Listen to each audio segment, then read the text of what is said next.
ones who are bringing this particular topic up in terms of what is defining in terms of future leadership.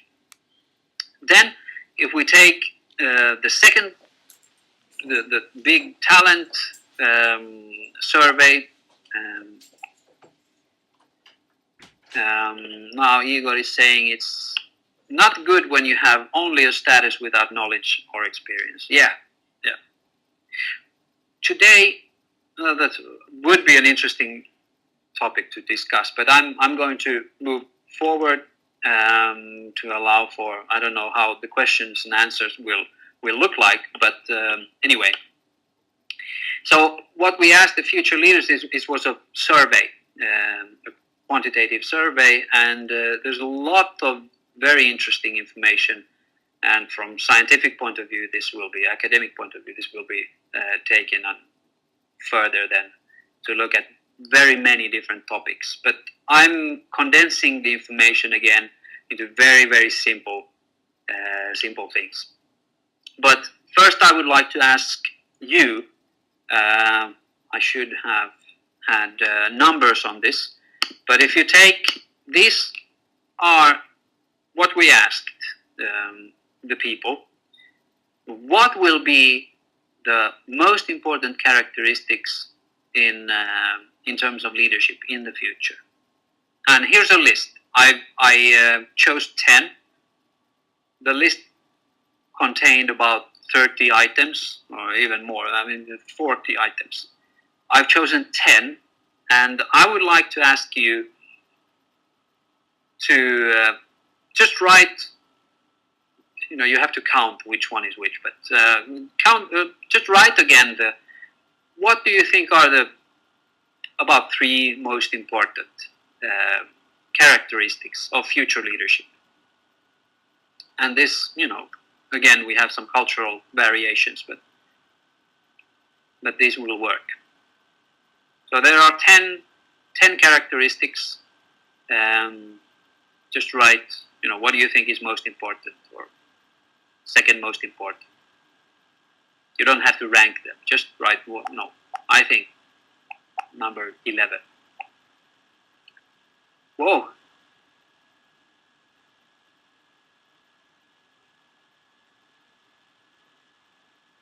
Networks, communication, is sensitive to cultural differences,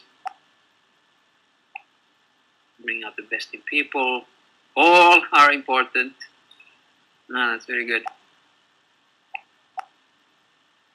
Broad business knowledge, leads change, take risk, able to do the network part, bring out the best in people. Very good. Okay. This is the most interactive webinar I've conducted so far. So I'm happy you are with me here. It's a pleasure. Virtual teams. Okay, let's see the results from I think a couple, about 2,000. Oh, I don't have the number of respondents here. This would be about 2,600 respondents from different countries have been ranking. They've all been identified as top talents in their companies that are likely to rise to the executive team. So this is the people, and this is how they've ranked. And this is not the entire list. You had much more, or we had much more there. But this is 10 items ranked by the latest. We've done this twice now, but this is the latest ranking or survey. So leading change is number 1. Bring out the best in people, number 2. As you see, there aren't big differences among the top. Say, I don't know what should I say. The top 4 seem to be one category. Then the next 4, and then you have take risks and broad business knowledge. So the interesting question is, of course, well, one, we don't know, because none of us can see into the future. But if there's some evidence that change and bringing out the best in people will be significant, and there's no reason to really to doubt that. But I want to. Where was my slide? It's number 15. So if I turn to this slide, you see the bringing out the best in people would definitely qualify for this the third the evolution into good leadership. What is good leadership about? It's sort of supporting, making sure that people can really perform, and you bring out the best in these people. So obviously that was the last year. It was the number one that people ranked as number one. But I guess the change is accelerating, and that's John Cotter last October, November, or whatever, wrote an article in Harvard Business Review called "Accelerate."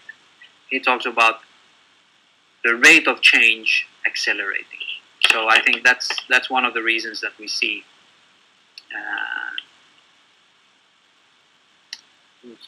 Put this back. That we see this leading change effectively as being number one. What is interesting, and this is a very condensed version of the material. What is interesting is that number 9 has broad business knowledge, was identified as something in which these people, the respondents, needed to improve the most. So, and I'm cutting corners here. I know it's coming late, but it seems to be that people who are aiming for the top, they feel that they need to develop the broad business knowledge themselves, in themselves, to get to the top. But it's not that good, very effective leadership when you are at the top is about having broad business knowledge. It's then about being able to lead change. It's about bringing out the best in people. So what gets you to the top is not going to make you stay on top. So that's a very good distinction. And I think we can intuitively understand that this is the case. So you need to have, that's just a hygiene factor. You have to have broad business knowledge in order to get to the very top. But then what is really defining good performance and good leadership are these other factors that you see on the top. Communication. Communication you have to have all the time, no matter what. Then if we move on to the what do the CEOs say? And that's more of a not a quantitative. I'm sort of strangely attracted to numbers, and I want to do analysis with figures, although it's about leadership. But this with the CEOs, they had quite many views, and very good views about future leadership. But if we want to,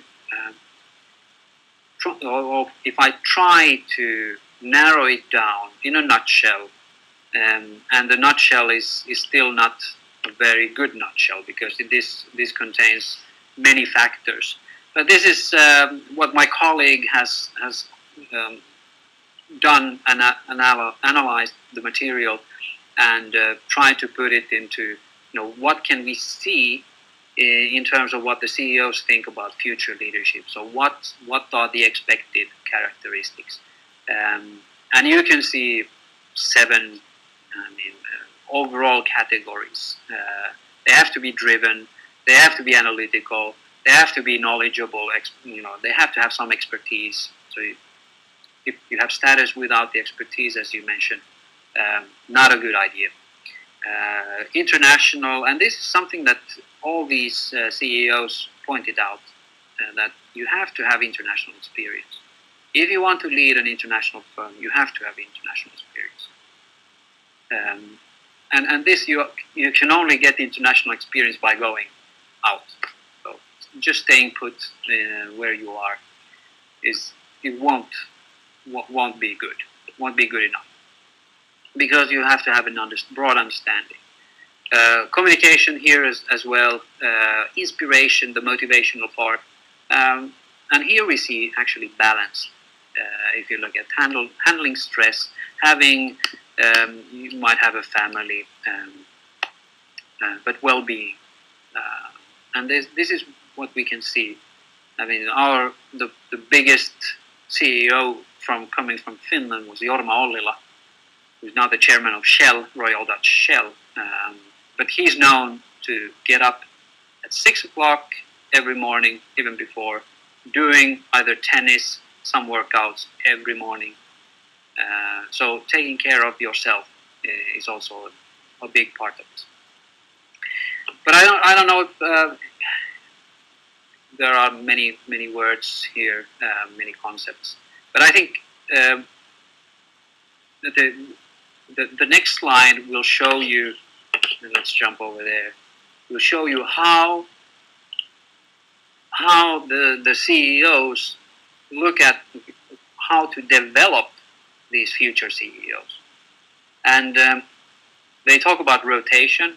So you have to rotate not only within your geographical area, but you have to rotate, sort of go to different markets, different countries, get the international experience, exposure to, because that's probably the only real, genuine way to get new, to get the broad business knowledge, to be exposed to different countries, different types of markets, different types of people, cultures, and so forth. Then, and the exposure to challenges as well.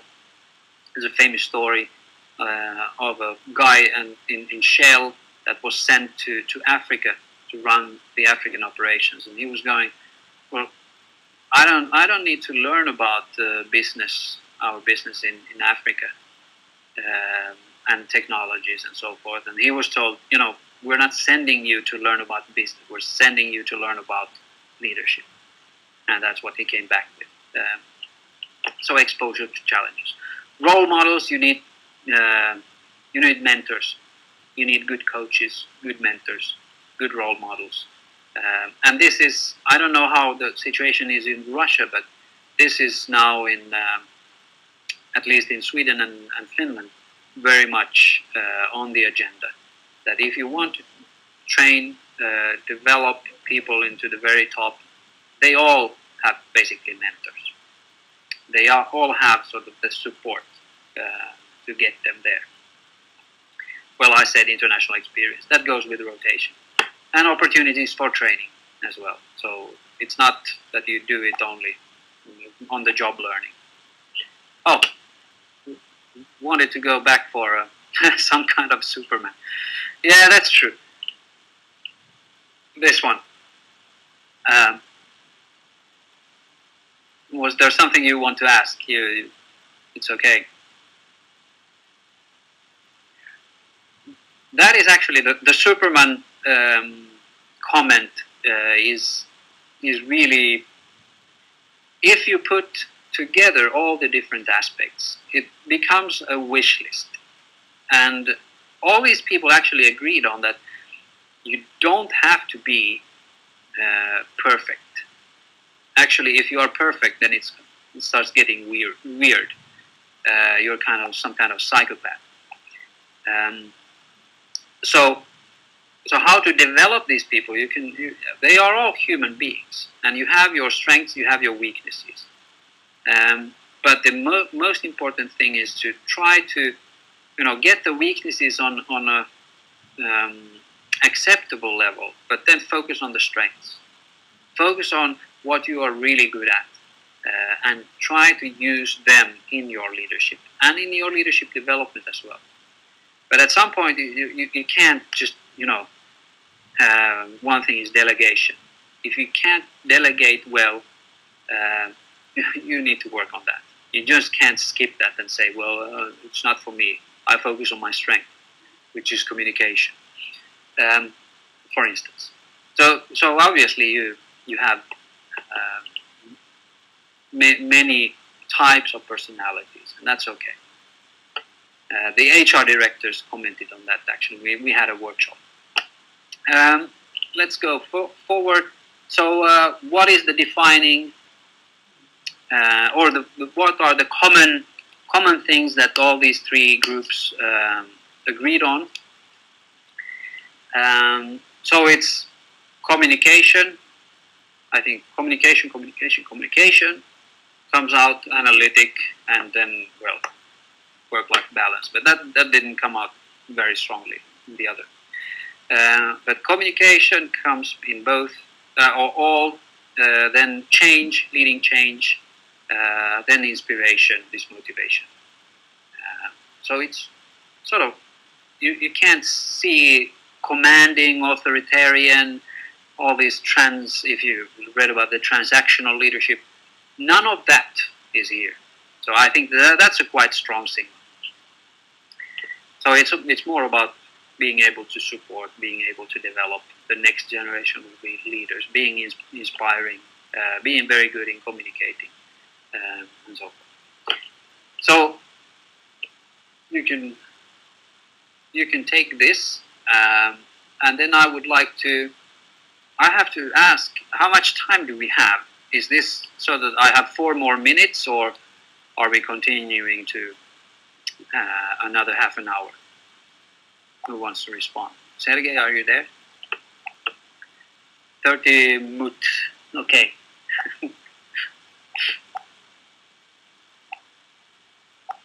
Yeah. All right.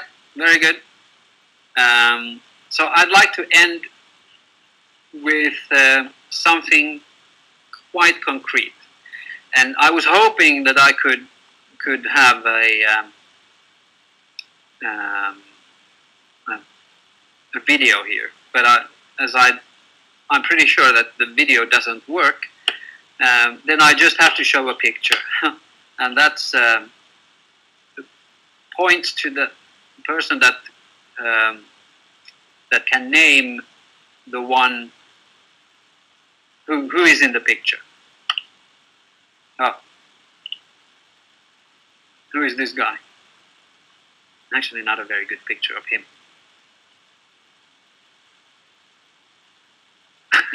Very silent. Are you Googling?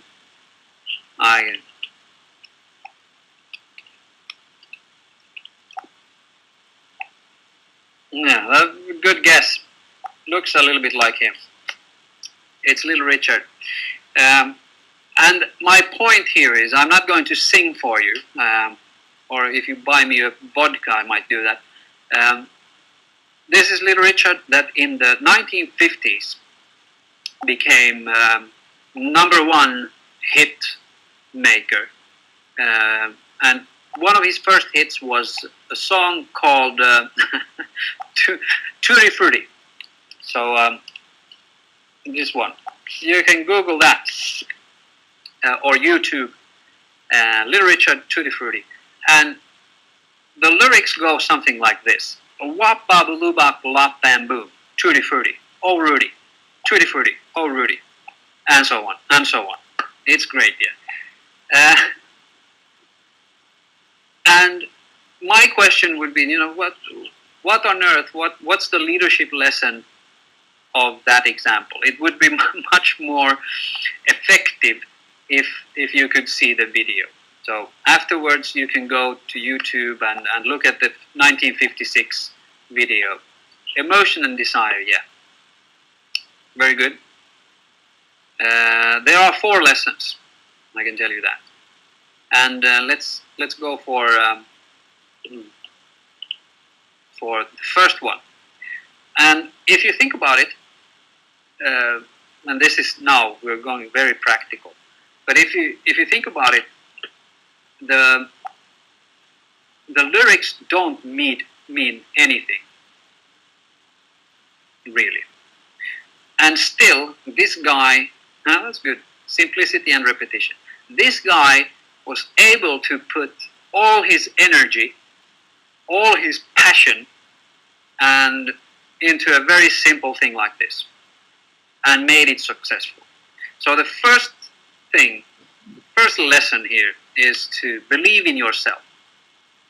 And I have some background in music. When I was a teenager, I used to perform this song, Tutti Frutti. And, don't take me as an example, but the key learning point here was that when I sang it, I felt a little bit awkward because, the lyrics don't really mean anything, and it's a nonsense song. Only after I discovered that if I believed it in 110%, and then I sing it as if it were the best song in the whole wide world. I'm not saying I was nowhere ever near Little Richard, but it was much better than what I used to be. So you have to believe in what you're saying and doing, because otherwise people will just read you. They know you're not genuine. You don't believe in it yourself. So why would we believe it? Those of you who have children know this as well.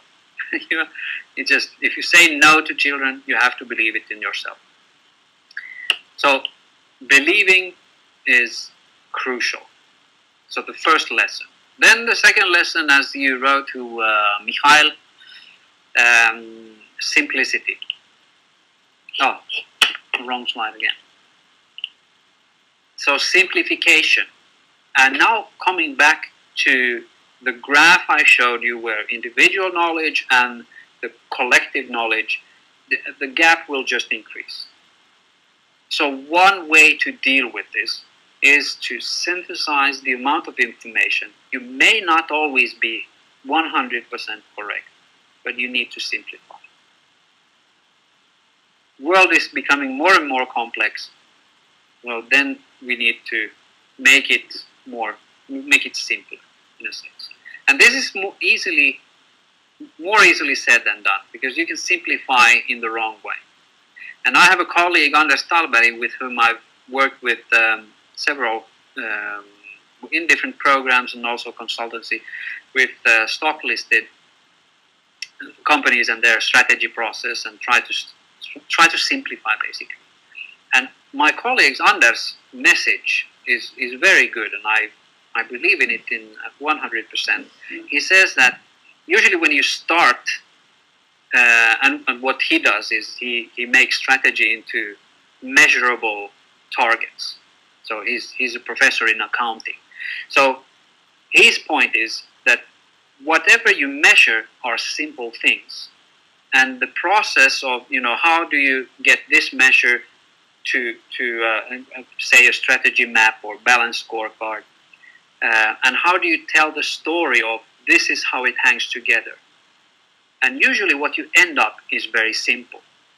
But if you take the complex world and really think through it and simplify, that's okay. But if you start from the wrong end and just take something that sounds simple and present that, that's the wrong way. You have to sort of go through the agony of taking the complicated stuff and simplifying that. You can't just jump to something that is ready, somebody else's strategy. And, okay, this is simple. So simplification, simplify. Tutti Frutti, extremely simple, but extremely powerful as well. And this is the strategy literature that is also saying that, when you communicate, because strategy is not a plan, strategy is something that people work with every day. And if you make it really, you can't communicate something that is very complicated. You have to communicate something that is simple, and that's the trick. So you have to basically oversimplify. If you can't quote me on that. But think about literature. 3 chords, tutti frutti, and then you rock and roll. Then the third lesson, what did we have here? Speak the language. And this is getting more and more important. That whoever you are talking to, your team, your organization, you have to be able to express and communicate in terms that the people understand. And for Little Richard, the rock and roll was it was a simplified version of music, but he also was able to sort of speak the language of the youth. That's fine, but also communicate with his team and speak the very language of his team. And this is something that we see in. I could take many different examples. I'm thinking which one would be a short one. But say about the common language, it's sort of you have to get your message across, and in order for you to get your message across, you have to use the terms that people that you speak with understand. I could take the Rudy Giuliani, who was a mayor in New York for many years, from the 90s to the 2000s. And he was able, as a mayor, to reduce the crime rate in New York. He was the one who made New York into a safe place. Before him, New York was actually a pretty scary place, if we go there as tourists in particular, to walk on the street. Anything could happen. But he was able to reduce by more than half the crime rate in New York. And he did a lot of things, but there's a professor in criminology that makes a very nice case about what was really effective. And what they did in the police force in New York was that they started talking about not fighting crime, not I don't know these old terms in English, but you fight crime, you fight criminals, you try to hunt criminals down, punish them. They might do that, they might have done that, but they changed the way they talked about crime. Without aggressive. They talked about things like increasing safety on the streets, increasing the lighting, not fighting, but they removed graffiti, because they did studies and they showed that people are actually afraid of dark places. Graffiti is, if you have a lot of graffiti, that makes you unsafe, feel unsafe.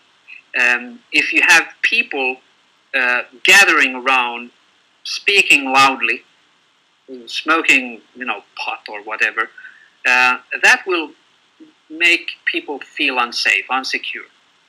And they tried to fight that. They were not talking about the aggressive things, but they were trying to make the city a safer place to live in. And that language was very, very powerful. So they changed the way they spoke, and that made a huge difference. I have to read the comment here. It's actually about subliminal signal messaging to both the criminals and to the public. Yeah, so you've read about the case. There's a lot of other things to it as well, but I think this linguistic part, what terms you use, have a great impact. But you have to use terms that people can relate to, and you can make up new terms, but then you have to have the time to embed these concepts, these terms, these words into your team, your organization. So, and that makes decision making a lot faster.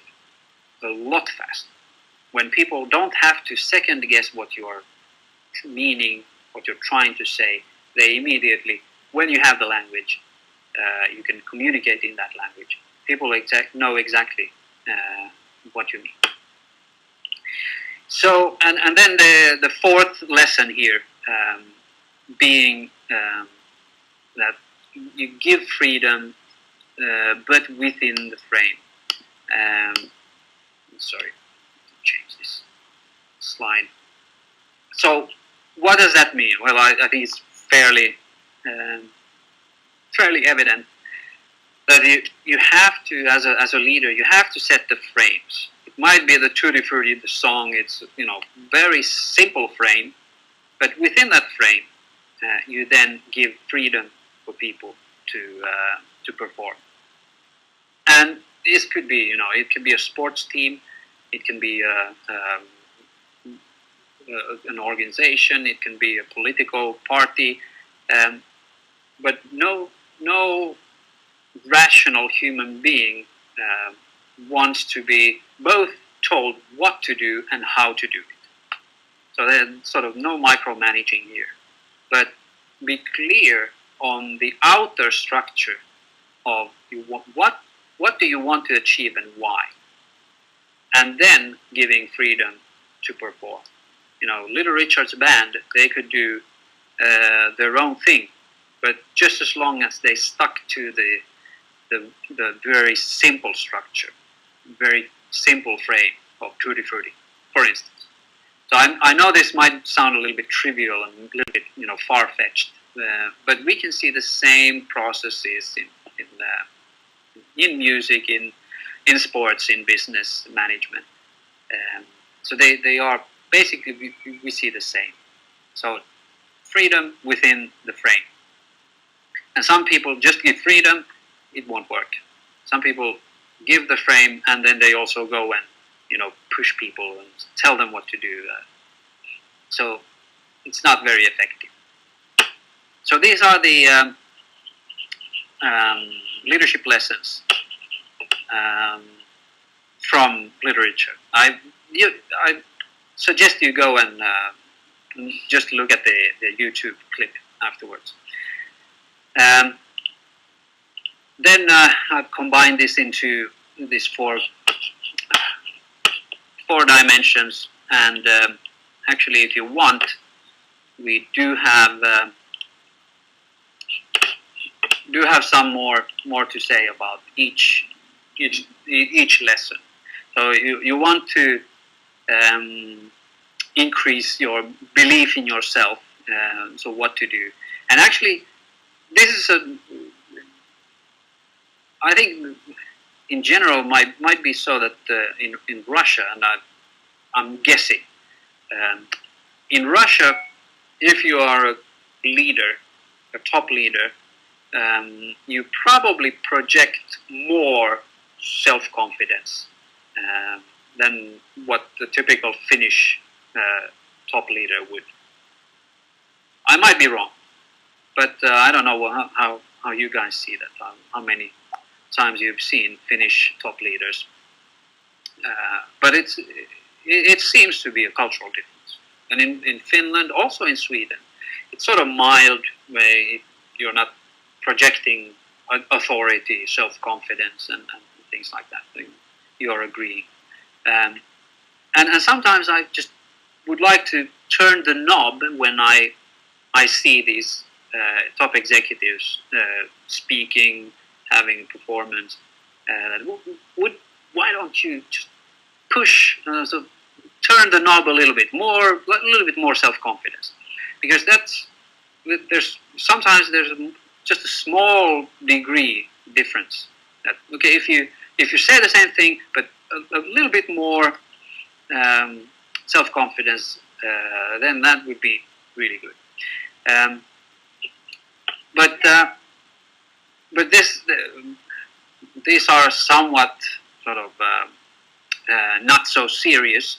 So do you have the tutti-frutti attitude? And sometimes in today's world we need to be a little bit, it says a little bit crazy. But think about Steve Jobs and the famous ad, the TV ad from 1997, the Think Different ad that caused people, the world, how does it go? People that think they can change the world are actually the ones that do. Or crazy enough to think that they can change the world are the ones that do. So you just think about that and believe in what you are doing, and even if it's a little bit crazy, because if you buy the fact that the world is moving into a stage where we have to reconfigure our management models, a little bit about leadership, then we need to do things in different ways. And if you don't believe, if you try out things and you don't believe in them, they will most certainly not work. But if you believe in them, it's just tell yourself that this is the great thing. If you fail, and we have some cultural differences in failure, what happens. In the States, it's if you haven't failed, you haven't seen anything yet. So you have to fail miserably a number of times. Then you know something. So the attitude's a little bit different. But the point is that you have to try out different things and you have to believe in them. Then the simplification. If you simplify, you need to prioritize. You need to be doing trade-offs. So if I choose this one, simplify it, it means that I can't do that one. If you don't make this type of choices, you're not done yet. You have to make choices, and sometimes these are painful choices, and you have to just believe in them. You have to stand behind your choices of simplification. And then if you communicate some strategy, some task, it has to be related to the work that people actually do. So it doesn't make any sense to communicate some top-level strategies that don't make any sense to the people that you are trying to communicate with. And then this is from the strategic point of view, that people need to see their own role, their own contribution to the strategy. And then, it might be your, what's it called? Matrushka, or somebody who needs to understand your communication. Thank you. Then you speak the language. Usually what I tell people, and also the executives I've worked with, we agree that you're not there as an executive, as a leader, to present how smart you are. Sometimes you may have to show that you have some expertise, but it's more that you have to speak the language of the organization, of the team. And then you have to do some tailoring, some adaptation of your message, and so forth. I have to two screens again. And with this speak the language comes the feedback. So it's not one way. It's you need to get reactions back. That did you speak the language? I think we can move on. Lesson number 4. Let's see. Freedom.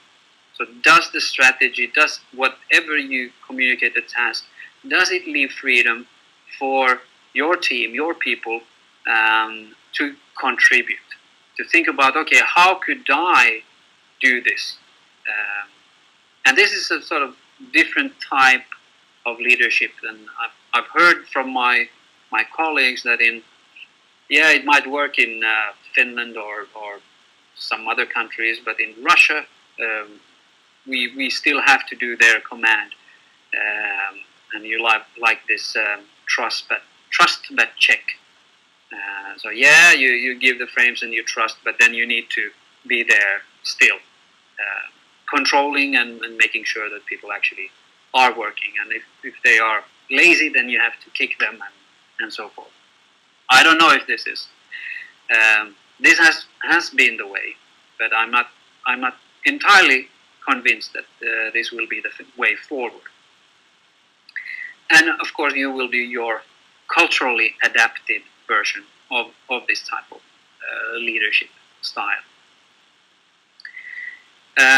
So, can you keep out of the details?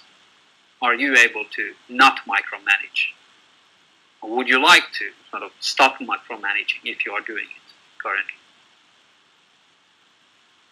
Open question to you.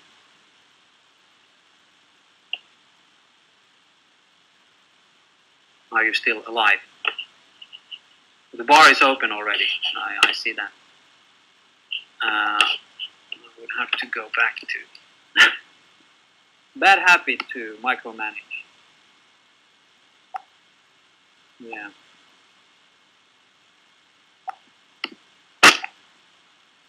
If it's necessary, yeah. Yeah, I see. Sometimes it's not only you as or we as leaders that need to make the change. That okay, I'm not going to anymore. But it's also the organization that you are running that they need to be accustomed and used to the fact that okay, this guy is not going to, or this woman, this man, is not going to tell us anymore that you need to do this. So it's also a cultural, it's very much a cultural change, habitual change, cultural change. And I think, yeah, but if the less you can do of the micromanaging, the more successful will you probably be in the long run. In the short run, it might be different. In the short run, it's usually more effective to do things yourself, because then you know they will get done.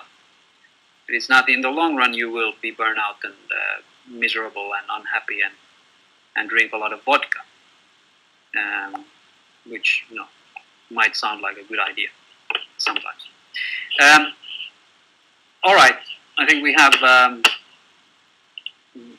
I will go back and to this slide because I think I would really love to have a conversation here, discussion, but I understand that it might be a little bit challenging as we can't hear each other. We can write. Any reactions? Any comments or questions? I don't know if we can do this. I might try. We might try. 7 more minutes to go for questions. Or should I get my open my vodka bottle here?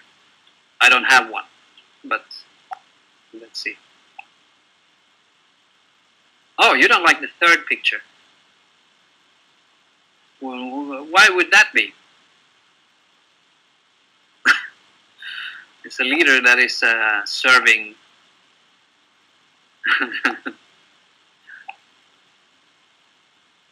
Yeah.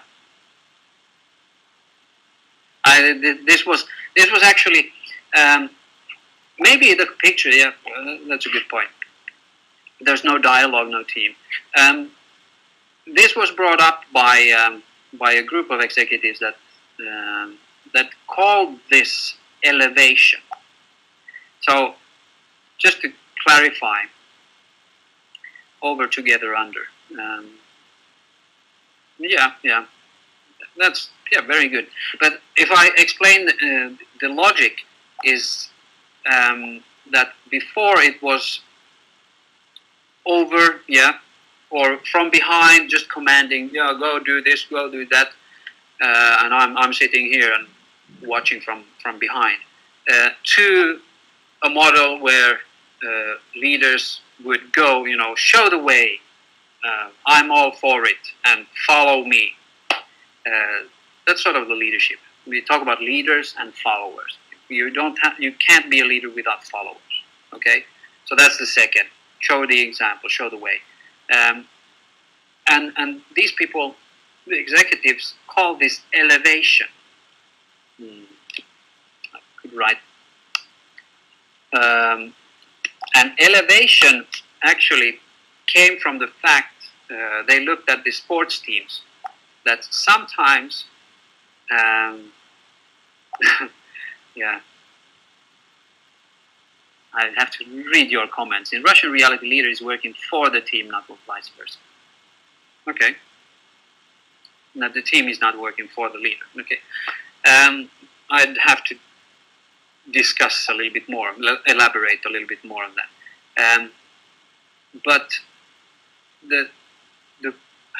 I think the idea was, if we take sports, if we take ice hockey, Russia is very good in sports in general. Ice hockey, really one of the best teams in the world. But you have a lot of players, and you have a lot of very skilled, extremely skilled players. Ovechkin, you have you name it. Finland, much fewer players, although we are really big fans of ice hockey. Sometimes we actually win the big games against Russia. And how is that? Our players are not. If we would put sort of who is the best player, who are the best players? So then probably on average the Russian team would be better than the Finnish team. Okay, but how come does Finland sometimes win, like the World Championship, being such a small country, few players and such?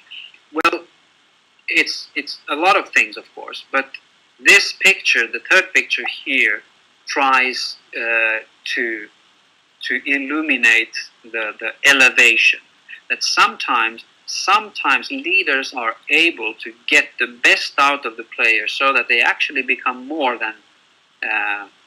much more than their individual skills. Okay, I think that's probably the best way of explaining. Now I have to read what your comments are. Cooperation, team playing. Yeah. For different situations, you have to use the different leadership style. Yeah. Yes. And many people say, and I agree, that these type of the elevation, the support function of a leader, works best when you have people who are quite skilled. So you have you're leading professionals, and oftentimes, if you are in a large organization at the top, the level below you should be quite competent. So they actually these people who are working for you or below you hierarchically, some of them might be better than you are. Think about an orchestra conductor. An orchestra conductor is leading the orchestra, but he or she should not be a better player than any one of these people sitting in the orchestra and playing. The conductor, the leader, has a different function.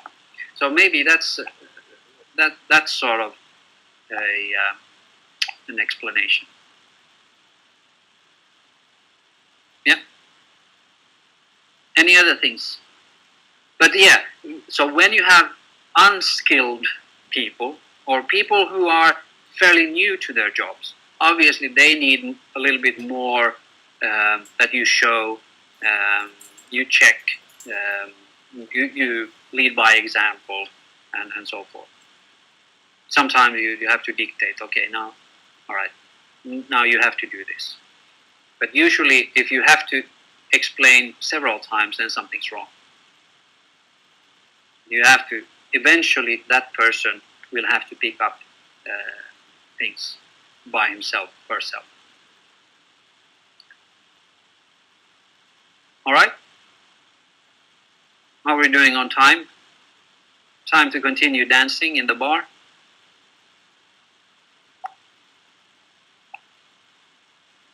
All right. Vodka. Yeah. In our case, we drink. I don't know with what we drink. Koskenkorva. That's a vodka as well. In Finland. All right. In some cases, the support type leader is best. I would be most happy with the second place leader. Yeah. All right. Great. Thank you, everyone. This has been a pleasure. It's a little bit weird experience. I'm almost feeling that I'm talking to myself, but I would thank your comments, because then I know that you have been following, and I get some response. So thank you very much. Have a great weekend, you all, and hope to see you in person at some point. It would be nice. Thanks.